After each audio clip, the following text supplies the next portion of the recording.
Welcome back ناظرین. سر نواز شریف اور مولانا فضل الرحمان کا ٹیلی فونک رابطہ ہوا ہے جس میں نواز شریف نے وعدہ کیا ہے کہ آئندہ شکایت پیدا نہیں ہوگی. کس شکایت کی بات کر رہے ہیں وہ؟ اصل میں جو فضل الرحمان صاحب ہیں وہ چاہتے ہیں کہ فوراً ہی ایک کمپین شروع کی جائے، موومنٹ شروع کی جائے حکومت کے خلاف. وہ پہلے دن سے اس کے قائل ہیں کہ ہمیں حکومت سے تعاون نہیں کرنا چاہیے، پارلیمنٹ نظام کو نہیں چلنے دینا چاہیے، بلکہ ہمیں کھل کر یہ کہنا چاہیے کہ یہ حکومت سلیکٹڈ حکومت ہے، یہ حکومت منتخب حکومت نہیں ہے اور دھاندلی کے زور سے آئی ہے. اصولی طور پر یہ موقف ہوتا تو درست ہے، لیکن ہم جیسے تیسری دنیا کے ملکوں کے لیے اس میں یہ مشکل پیش آتی ہے کہ جب کوئی مرکزی اقتدار آتا ہے تو اس کے پیچھے ایک پوری اسٹیبلشمنٹ ہوتی ہے جو ان کا ساتھ دیتی ہے. اس میں بہت سی قومی اور ملی مسلطیں ہوتی ہیں جو کار فرما ہوتی ہیں. یہ لوگ جو ہے نا یہ ان کا اپنے انٹرسٹ بھی ہوتے ہیں. مثال کے طور پر پیپلز پارٹی جو ہے اس کے اپنے انٹرسٹ ہیں، ان کے مقدمات بھی ہیں. اس کے علاوہ سندھ کی حکومت ان کے پاس ہے. نواز شریف جو ہے وہ اپنے آپ کو پارلیمانی سیاست سے باہر نہیں کرنا چاہتے، یہ ان کی اصل طاقت نہیں ہے. فضل الرحمان کی اصل طاقت ان کے مدرسے ہیں، نوجوان ہیں، بچے ہیں، وہ ان کو کہیں بھی جھونک سکتے ہیں، سامنے لا سکتے ہیں. وہ پہلے دن سے کہتے ہیں اس حکومت کو نہ مانو. وہ حکومت میں کیونکہ ان کو ہرایا گیا ہے ان کے فقول، اس لیے وہ تو حکومت کو ہر صورت چلتا کرنا چاہتے ہیں.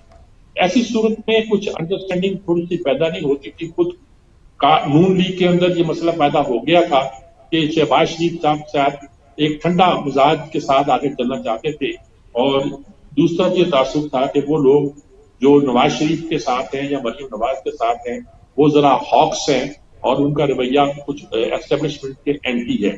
ایسی صورت میں بہت سے مسائل پیدا ہوئے. جب دھرنا انہوں نے پہلے دیا تو شہباز شریف نے اپنے لوگوں کو ہدایت کی کہ اس میں شامل بھی ہوں، لیکن وہ جو ایک مجمع لے کر اجتماع لے کے چلنا ہے، ویسے بھی ان جماعتوں کا یہ کام ہے نہیں.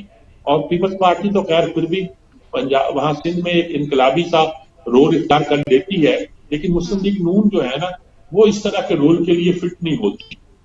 وہ تو ایک موومنٹ چلتی ہے تو اس کی طاقت کچھ زور پر نکلنا چاہتی ہے.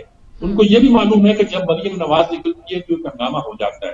اچھا وہ خود ایک ایسے مقدمات میں پھنسے ہوئے ہیں، مقدمات کے ساتھ صحت کے ایسے مسائل میں پھنسے ہوئے ہیں کہ وہ لڑائی لینا نہیں چاہتے. تو ان ساری وجوہ کی بنیاد پر کچھ شکایتیں پیدا ہوتی ہیں فضل الرحمان کو. تو فضل الرحمان صاحب پھر نواز شریف کو شکایت کرتے ہیں. نواز شریف نے کہا نہیں، میں کہتا ہوں بھائی کو اور ان کو بھی سمجھاتا ہوں، پارٹی کو بھی کہتا ہوں، وہ ایسی بات بھی پیدا ہوگی. اب مسئلہ یہ ہے کہ آپ نے اے پی سی کرنی ہے، اے پی سی نے فیصلہ کرنا ہے، وہاں رہبر کمیٹی ہے وہ فیصلہ کرے گی.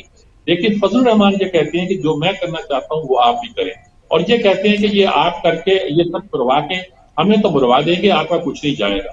تو یہ ساری ایک ٹسل جو ہے، ساری جو ایک آپس میں ایک تصادم کی سی کیفیت ہے وہ جاری ہے. لیکن مولانا فضل الرحمان نے جب فون پہ بات کی ہوگی تو نواز شریف نے یقینی طور پر ان کو یہ کہا ہوگا کہ آئندہ ایسی آپ کو شکایت پیدا ہونے کا موقع نہیں دیں گے. میں اپنے لوگوں کو سمجھاتا ہوں اور ان سے کہتا ہوں کہ مولانا کے ساتھ چلیں اور مولانا کا ساتھ دیں. بالکل سر، آخری موضوع پہ بات کر لیتے ہیں. سر، کشمیر کی سابق وزیر اعلیٰ محبوبہ مفتی نے کہا ہے کہ اب جو حالات ہیں انہیں دیکھ کر لگتا ہے کہ دو قومی نظریہ جو تھا وہ درست تھا. یہ بہت بڑی بات ہے. محبوبہ مفتی ظاہر ہے کہ وہ ان لوگوں کے ساتھ تھی، کانگریس کی وہ ایک طرح کی حکومت تھی اور کام کرتی رہی. کشمیر میں جو لوگوں نے کشمیر کی اسٹیبلشمنٹ میں شامل ہو کر، حکومت میں شامل ہو کر کام کیا، وزیر اعلیٰ رہی، ساری وہ باتیں تھیں جو کہ ان صورت میں پیدا ہوتی تھی. ایسی صورت میں ان کا یہ کہنا اس بات کی علامت ہوتی ہے کہ ہندوستان کی حالت یہ ہو گئی ہے کہ وہاں اب صاف نظر آتا ہے کہ ہندو اور قوم ہے اور مسلمان اور قوم ہے. جس طرح مسلمانوں پر مظالم ہو رہے ہیں، ان پر ظلم کیے جا رہے ہیں، انہیں تنگ کیا جا رہا ہے، انہیں سڑکوں پہ گھسیٹا جا رہا ہے، ان کے خون کی ہولی کھیلی جا رہی ہے، اس سے تو یہی معلوم ہوتا ہے کہ مسلمان اس وقت ایسی صورتحال میں ہے کہ اس بات کو ماننے کے لیے اب گویا یہی کہیں گے کہ یہ کوئی سیکولر ملک نہیں ہے، بلکہ ایک ایسا ملک ہے جس میں ہندو الگ ہیں اور مسلمان الگ ہیں. اور یہ بھی اس نے محبوبہ مفتی نے کہا ہے کہ اب وہ ملک نہیں رہا بی جے پی کا بھارت جس میں اقلیتوں کے لیے کوئی گنجائش ہو. تو یہ ایک بڑا پیغام ہے انٹرنیشنل حکومتوں کے نام کہ کشمیر کی ایک لیڈر جو ساتھ دیتی تھی ہندوستان کا، جو ہندوستان کے نظام کے اندر رہ کے کچھ کام کرنا چاہتی تھی، وہ بھی تنگ آ چکی ہے اور وہ بھی اس دو قومی نظریے کی قائل ہو چکی ہے.